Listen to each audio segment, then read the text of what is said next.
Hello students, कैसे हैं आप। द ब्लेंड एकेडमी की ऑनलाइन क्लास में आपका स्वागत है। और क्या हाल है आप लोगों के, कैसे पढ़ाई चल रही है? बढ़िया चल रही है। चलिए, बहुत अच्छी बात है, सबकी पढ़ाई अच्छी चल रही है और हम भी उम्मीद करते हैं कि आप पढ़ते रहिए, क्योंकि बहुत सारी वैकेंसी आ गई हैं जिनमें आपको सिलेक्शन लेना है और उसके साथ आपको बहुत सारी मेहनत करनी है। अच्छा मौका है आपके लिए। जिस अवसर का इंतज़ार आप 2-4 सालों से कर रहे हैं, वैकेंसी इलेक्शन आ गया है जिसके कारण खूब सारी वैकेंसी आ रही हैं। मेहनत करिए आप और करंट भी पढ़ते रहिए। जो बच्चे टेट के साथ सुपर टेट भी देना चाहते हैं, मतलब टीचर बनना चाहते हैं, उनके लिए तो बहुत ही इंपॉर्टेंट है, क्योंकि 30 नंबर की करंट अफेयर आती है। उनको ज़्यादा करंट अफेयर पढ़ना पड़ेगा, वो हमारे चैनल से जुड़े। दूसरी बात है, करंट अफेयर डेली आप सिर्फ 15 से 20 मिनट पढ़िए, 25 मिनट पढ़िए। ये नहीं कि 2-2, 3-3 घंटे आप करंट ही अफेयर पढ़ रहे हैं। कुछ चैनल पे देखा गया ऑनलाइन 2-2 घंटे, 1.5 घंटे करंट अफेयर पढ़ाया करते हैं। तो 1.5 घंटे का करंट अफेयर का वीडियो तो आधा घंटा उसको बैठ के लिखोगे, 2-2.5 घंटे करंट का वीडियो देखोगे, कोई मतलब नहीं बेटा, टाइम वेस्ट बोलते हैं। और 2-2.5 घंटे आप करंट ही पढ़ लोगे तो बाकी सब्जेक्ट कब पढ़ोगे? आपको 20 से 25 मिनट मैक्सिमम करंट देखना है, बस। इससे ज़्यादा आपको करंट नहीं पढ़ना है डेली, क्योंकि इतना अगर आप डेली पढ़ते चलोगे तो आपको बहुत अच्छा खासा करंट तैयार हो जाएगा। फिर जब पेपर आपका करीब आएगा, फिर आप क्या करो, विधिवत तैयार कर लो करंट, 5-6 दिन, बस आपका तैयार हो गया। चलिए, इसी के साथ हम अपना आज का क्वेश्चन स्टार्ट करते हैं। अगर आप देखेंगे आज के क्वेश्चन का जो पहला क्वेश्चन है, हाल ही में कलकत्ता में डूरंड कप का कौन सा संस्करण शुरू हुआ है? हाल ही में कलकत्ता में डूरंड कप का कौन सा संस्करण शुरू हुआ है? तो 130वां संस्करण आपका शुरू हुआ है।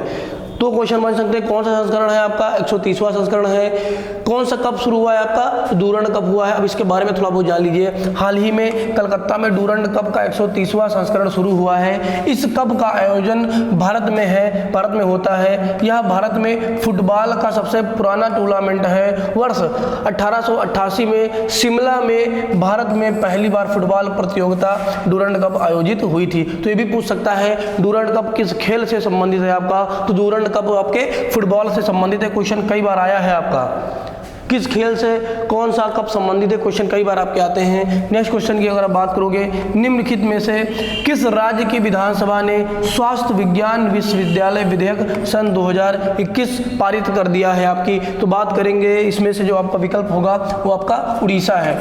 उड़ीसा राज्य की सरकार ने स्वास्थ्य विधेयक पारित कर दिया है आपका। नेक्स्ट क्वेश्चन की अगर आप बात करोगे, एशिया के हरित विकास के वित्त पोषण के लिए भारत और किस देश ने 1.2 बिलियन डॉलर के पैकेज की घोषणा की है? तो आपके भारत और यूनाइटेड किंगडम दोनों लोगों ने मिलकर बेटा एशिया के लिए 1.2 बिलियन डॉलर पैकेज की घोषणा की है। नेक्स्ट क्वेश्चन की अगर आप बात करेंगे, निर्मला सीतारमण ने किस शहर में आयकर विभाग के कार्यालय भवन की आधारशिला रखी है? आपके लिए बहुत इंपॉर्टेंट हो जाता है अगर इसकी आप बात करोगे आपके, तो बेंगलुरु में आयकर विभाग के भवन की आधारशिला आपकी रखी गई है। नेक्स्ट क्वेश्चन की अगर आप बात करते हैं, लद्दाख में 2 विलुप्तप्राय प्रजातियों, जिसमें से एक है आपका हिम तेंदुआ, इसे क्या बनाया गया है? इसे नया राजकीय पशु बनाया गया है। इसे नया राजकीय पशु बनाया गया है। तो राजकीय पक्षी किसे घोषित किया गया, ये पूछ रहा है। अब कहना चाहता है कि लद्दाख में हिम तेंदुआ को राजकीय पशु बनाया गया है, तो राजकीय पक्षी किसे घोषित किया गया है? तो आप देखेंगे ब्लैक नेक्ड क्रेन, जो क्रेन या सारस जो आपका पक्षी आता है जिसकी गर्दन यहाँ पे ब्लैक होती है, यहाँ पे उस पक्षी को, सिर्फ आप सारस या क्रेन मत लगा दीजिएगा, उसकी लिखा होना चाहिए साथ में कि ब्लैक नेक्ड क्रेन। तो ये आपको क्वेश्चन सही हो जाएगा। दोनों आप याद रखिएगा, हिम तेंदुआ आपका क्या बना है? राजकीय पशु है, और राजकीय पक्षी क्या घोषित किया गया है? Black necked crane. Next question की अगर आप बात करेंगे, हाल ही में किसने स्वदेशी कोरोना वैक्सीन कोर्बीवैक्स को क्लिनिकल परीक्षण के लिए मंजूरी दे दी है? आप इसको नाम याद रखिएगा, बहुत इंपॉर्टेंट वैक्सीन है, क्लिनिक परीक्षण के लिए मंजूरी दे दी है। तो drug controller general of India, इसने क्या किया है? हाल ही में नई कोरोना की वैक्सीन, आप देख रहे हैं लगातार कोरोना के वैक्सीन की डिमांड बढ़ती जा रही है। कोई छोटी बड़ी जनसंख्या भारत की है नहीं, बहुत बड़ी जनसंख्या है, इसलिए बहुत ज़्यादा मात्रा में वैक्सीन की जरूरत है। इसलिए नई नई कंपनियों को इजाज़त दी जा रही है कि आप आइए वैक्सीन का निर्माण करिए।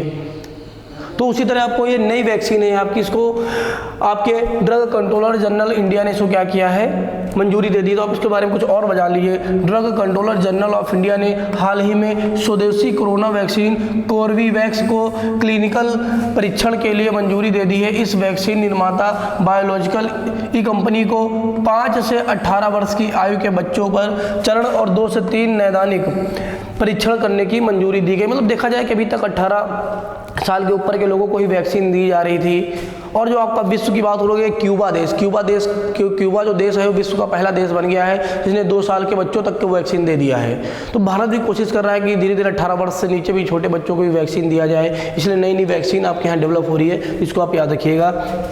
नेक्स्ट क्वेश्चन की अगर आप बात करते हैं, निम्न में किस ई कॉमर्स कंपनी ने किसान स्टोर लॉन्च करने की घोषणा की है? आपके लिए बहुत इंपॉर्टेंट है आपका अमेजन इंडिया। अमेजन इंडिया क्या करेगी, किसान स्टोर लॉन्च करेगी जहां किसान अपने उत्पादों को बहुत आसानी से बेच सकेंगे, अपने उत्पादों को प्रदर्शित कर सकेंगे। किसानों के लिए इससे बहुत ज़्यादा मदद होगी, तो इसको आप याद रखिएगा। नेक्स्ट क्वेश्चन की अगर आप बात करेंगे, निम्नलिखित में से देश ऐसा कौन सा देश है, कहना चाहता है ऐसा कौन सा देश है जिसने प्लास्टिक समझौता को लागू कर दिया है? तो आप बात करेंगे अगर तो देश आपका भारत है। निम्न में कौन सा देश प्लास्टिक समझौता लॉन्च करने वाला पहला एशियाई देश बन गया है? तो आपका भारत। आप देख लीजिए। फिर नेक्स्ट क्वेश्चन आपके लिए कुछ हमने आपको बताया था, आपके सुपर फास्ट बुलेटिन न्यूज़ आपके यहाँ से शुरू होगा। आपके लिए जो इंपॉर्टेंट क्वेश्चन है वो आपके लिए लाए गए हैं। क्योंकि अगर आप चीज़ों को सिर्फ सुनते रहते हो और दिमाग में उसे थोड़ा थोड़ा फीड करते रहते हो तो आपके लिए क्वेश्चन मैक्सिमम सही होने के चांस रहते हैं। फिर अगर आप बात करोगे, सुपर थार्टी एक संस्था है। सुपर थार्टी के संस्थापक और गणितज्ञ, इनका नाम क्या है, आनंद कुमार को गणित सीखना आसान बनाने और गरीब बच्चों को आईआईटी की प्रवेश परीक्षा में सफल बनाने के लिए उन्हें कोचिंग देने के लिए राष्ट्रीय अध्यापक वैज्ञानिक परिषद ने साराभाई अध्यापक वैज्ञानिक राष्ट्रीय मानद पुरस्कार सन 2021 प्रदान किया है। बहुत इंपॉर्टेंट क्वेश्चन है, तो पूछेगा आपसे साराभाई अध्यापक वैज्ञानिक राष्ट्रीय मानद पुरस्कार सन 2021 किसे दिया गया है आपके? तो आनंद कुमार को दिया गया है।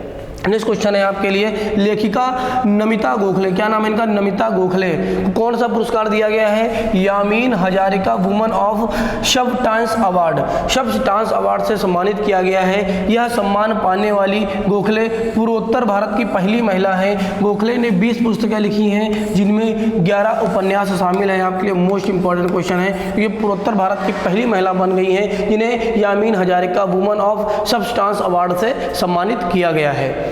नेक्स्ट क्वेश्चन की अगर आप बात करेंगे, क्रिकेट से संबंधित है। टेस्ट में तेज 100 विकेट लेने वाले भारतीय गेंदबाज बने कौन? आपके बुमराह। ये सबसे तेज 100 विकेट लेने वाले भारतीय खिलाड़ी बन गए हैं बुमराह।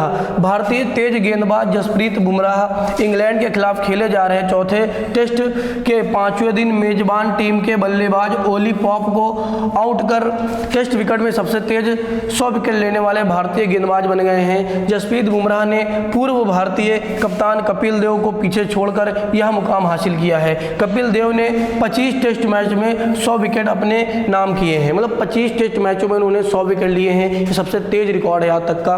फिर इसके आगे आप देखेंगे, जबकि ये कपिल देव की बात करेंगे बेटा, कपिल देव की अगर बात करेंगे 25 टेस्ट मैच में 100 विकेट लिए हैं, ये इनका सबसे तेज रिकॉर्ड है। और अगर बात करेंगे, जबकि बुमराह ने 24 टेस्ट मैच में 100 विकेट अपने नाम किए, तो इनका क्या हुआ, एक टेस्ट कम हो गया, मतलब 24 क्रिकेट में इन्होंने 100 विकेट लिए हैं, जबकि कपिल देव ने 25 टेस्ट में 100 विकेट लिए। तो इसको आप याद रखिएगा, अपने नाम किए हैं। इस सूची में तीसरे स्थान पर पूर्व गेंदबाज इरफान पठान है, जिन्होंने 28 टेस्ट में 100 विकेट अपने नाम किए हैं। ये तीनों को डाटा याद रखिएगा। पहले नंबर पर आपके जसप्रीत बुमराह हो गए, दूसरे नंबर पे आपके कपिल देव हैं और तीसरे नंबर पे आपके कौन है, ये इरफान पठान है। इतनी बातें आप याद रखिएगा।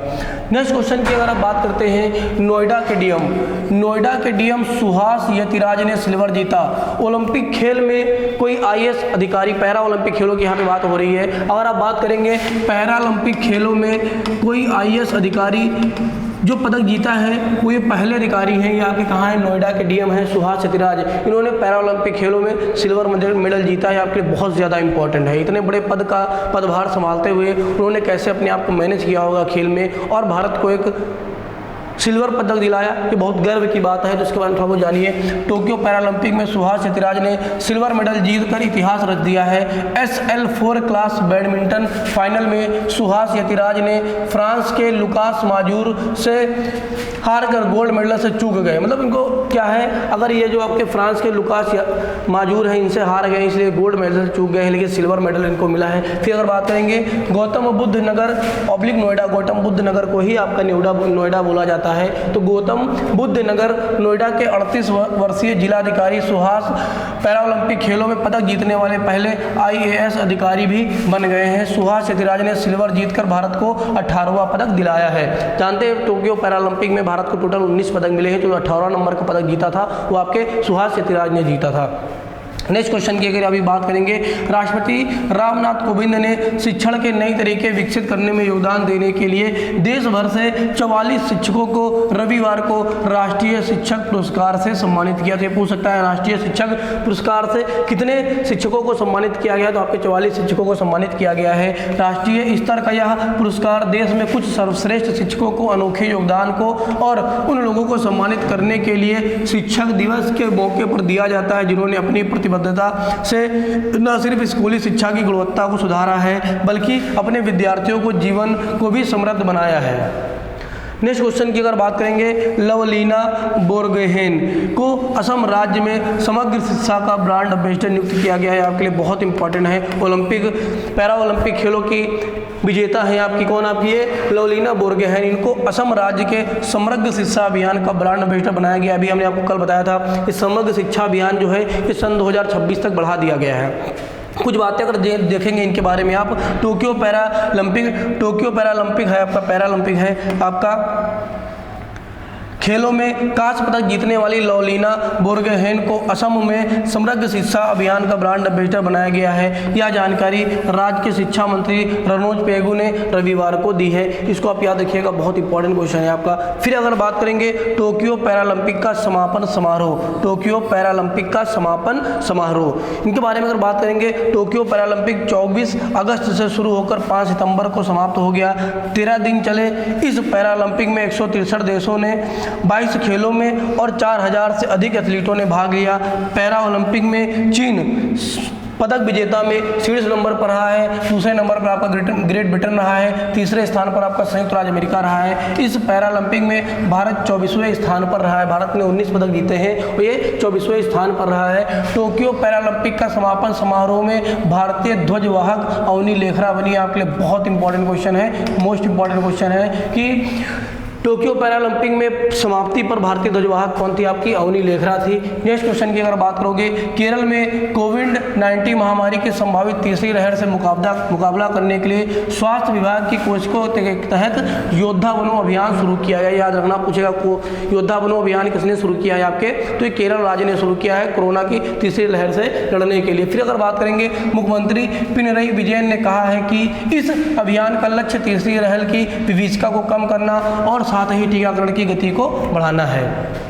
नेक्स्ट क्वेश्चन की अगर बात करेंगे, टोक्यो पैरालंपिक सन 2020 में प्रमोद भगत ने बैडमिंटन में कौन सा पदक जीता है आपका, तो इन्होंने स्वर्ण पदक जीता है। और भी कुछ विजेताओं के नाम आप देख लीजिए टोक्यो पैरालंपिक में, देखेंगे सन 2020 में जो आपका यही 21 में हुआ है सन 2020 वाला। इसमें अगर बात करेंगे अवनी लेखरा, तो ये निशानेबाजी से संबंधित हैं, इन्होंने स्वर्ण पदक जीता है और आपका कांस्य पदक जीता है। सिंह राज अधाना की अगर बात करेंगे, भी निशानेबाज से संबंधित हैं, इन्होंने कांस्य पदक और रजत पदक जीता है। अगला बात करेंगे अगर देवेंद्र झांझरिया, ये भाला फेंक से संबंधित है, इन्होंने रजत पदक जीता है। फिर नेक्स्ट की बात करेंगे और सुंदर सिंह गुर्जर, ये भाला फेंक से संबंधित है, इन्होंने आपका कांस्य पदक जीता है। फिर अगर आप बात करेंगे योगेश कथुनिया, ये डिस्क थ्रो से संबंधित है, इन्होंने रजत पदक जीता है। फिर आप बात करेंगे सुमित अंतल, ये भाला फेंक से संबंधित है, इन्होंने स्वर्ण पदक जीता है। फिर आप बात करेंगे निषाद कुमार, हाई जंप से संबंधित हैं, इन्होंने रजत पदक जीता है। फिर बात करेंगे आप भाविना पटेल, ये टेबल टेनिस से संबंधित है, इन्होंने रजत पदक जीता है। फिर आप देखेंगे मरियप्पन थंगवेलू, ये हाई जंप से संबंधित है, इन्होंने रजत पदक जीता है। फिर अगर आप बात करेंगे प्रवीण कुमार, ये हाई जंप से संबंधित है, इन्होंने रजत पदक जीता है। फिर आप बात करेंगे मनोज सरकार, ये बैडमिंटन से संबंधित है, इन्होंने कांस्य पदक जीता है। फिर आप बात करेंगे मनीष नरवाल, ये निशानेबाज से संबंधित है, इन्होंने स्वर्ण पदक जीता है। फिर आप बात करेंगे हरविंदर सिंह, ये तीरंदाजी से संबंधित है, ये इन्होंने कांस्य पदक जीता है। फिर आप बात करेंगे शरद कुमार, ये हाई जंप से संबंधित है, इन्होंने भी कांस्य पदक जीता है। फिर आपके सुभाष सिद्धिराज जो आपके नोएडा के डीएम है, इन्होंने रजत पदक जीता है बैडमिंटन में। फिर आप बात करेंगे कृष्णा नागर, इन्होंने बैडमिंटन में स्वर्ण पदक जीता है। इतने क्वेश्चन आप याद रखिएगा। बेटा थोड़ा यहाँ पे आप देख लीजिएगा, जो अभी हमने आपको पिछला क्वेश्चन बताया, ये लवलीना बोर्गोहेन वाला, ये लवलीना बोर्गोहेन वाला, ये ओलंपिक खेलों से संबंधित है जो आपके अगस्त में समाप्त हो चुके हैं। पैरा ओलंपिक खेलों से नहीं संबंधित है, इसको थोड़ा करेक्शन कर लीजिएगा। फिर अगर आप बात करेंगे नेक्स्ट क्वेश्चन की, और भी कुछ आपके इंपॉर्टेंट पॉइंट हैं। आप बात करेंगे जैसे 5 सितंबर को आपका कौन सा दिवस मनाया जाता है, आपका शिक्षक दिवस, आपका राष्ट्रीय शिक्षक दिवस मनाया जाता है, जो इस बार आपका मनाया गया है। ये 59वां शिक्षक दिवस मनाया गया है। भारत में पहली बार शिक्षक दिवस की अगर बात करेंगे तो 1962 को मनाया गया था। शिक्षक दिवस भारत के प्रथम उपराष्ट्रपति और दूसरे राष्ट्रपति सर्वपल्ली डॉक्टर राधाकृष्णन की जयंती पर हर वर्ष 5 सितंबर को मनाया जाता है। डॉक्टर सर्वपल्ली राधाकृष्णन जी का जन्म 5 सितंबर 1988 को तमिलनाडु के तिरुमनी में हुआ था। फिर आप बात करेंगे भारत में हर वर्ष 5 सितंबर को शिक्षक दिवस शिक्षकों को सम्मान देने, शिक्षकों को बढ़ावा देने और उनके द्वारा किए गए कार्य पर प्रकाश डालने के लिए मनाया जाता है। अगर वर्ल्ड टीचर डे की आप बात करोगे, वर्ल्ड टीचर डे आपका तो ये 5 अक्टूबर को मनाया जाता है। इसके एक महीने बाद आपका कौन सा वर्ड मनाया जाता है, वर्ल्ड टीचर डे है। अगर भारत की बात करेगा तो आपका 5 सितंबर को मनाया जाता है।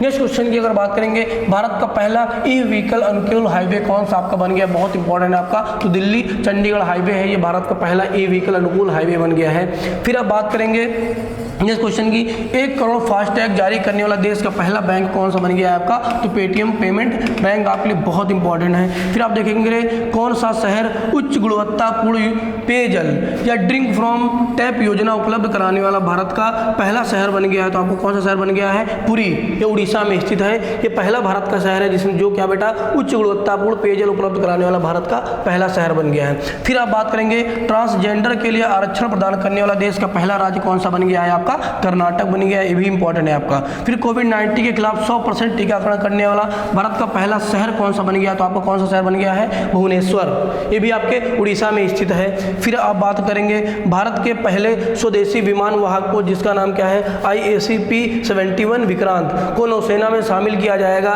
इस विमान वाहक पोत का निर्माण किसने किया है आपकी, तो कोचीन शिपयार्ड लिमिटेड ने किया है, केरल में पड़ता है आपका कोचीन शिपयार्ड लिमिटेड ने, इन्होंने विक्रांत का निर्माण किया है। नेक्स्ट क्वेश्चन की अगर बात करेंगे, ब्रिक्स देशों के द्वारा स्थापित न्यू डेवलपमेंट बैंक में किन 3 नए देशों को शामिल किया गया, आपके लिए बहुत इंपॉर्टेंट क्वेश्चन है कि ब्रिक्स के द्वारा स्थापित न्यू डेवलपमेंट बैंक में किन 3 नए सदस्यों को शामिल किया गया है, तो आपको संयुक्त राज्य अमीरात हो जाएगा, संयुक्त अरब अमीरात, उरुग्वे और आपका बांग्लादेश, उपयुक्त सभी हो जाएगा। कुछ बातें और इनके बारे में जान लीजिए।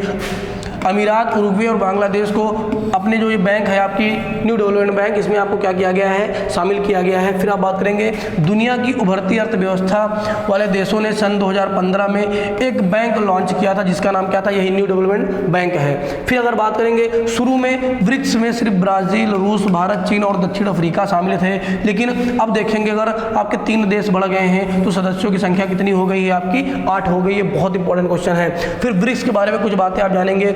ब्रिक्स 5 देशों का समूह है। पहले इसे ब्रिक के नाम से जाना जाता था, लेकिन सन 2010 में इसमें क्या हुआ, आपका दक्षिण अफ्रीका शामिल हो गया, इसलिए इसका नाम क्या हो गया है, ब्रिक्स हो गया है। ब्रिक्स की स्थापना कब हुई थी, सन 2006 में हुई थी।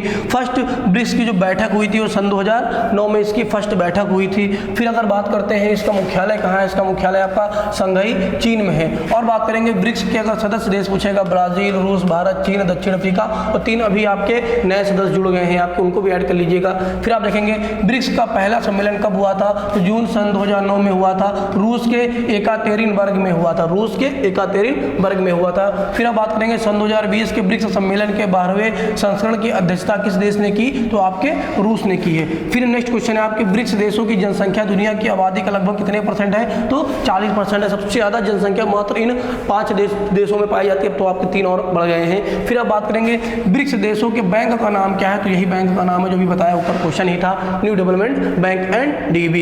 फिर आप नेक्स्ट क्वेश्चन की अगर बात करेंगे, know your rights and claim them, ये पुस्तक को किसने लिखा है आपके, तो एंजेलिना जोली ने लिखा है। और आपका आज का लास्ट क्वेश्चन है, किस देश के प्रधानमंत्री योशिहिदे सुगा ने भी इस्तीफा दे दिया, तो आप बात करेंगे चीन, जापान और नेपाल, फिनलैंड। और बात करेंगे ये जापान के प्रधानमंत्री हैं जिन्होंने हाल ही में क्या दे दिया है, इस्तीफा दे दिया है। इतने क्वेश्चन आप याद रखिएगा, बहुत इंपॉर्टेंट क्वेश्चन थे आज के करंट अफेयर में। आप पढ़ते रहिए और मेहनत से पढ़ते रहिए, जो भी वैकेंसी है उसमें आप अपना सिलेक्शन लीजिए। धन्यवाद बेटा।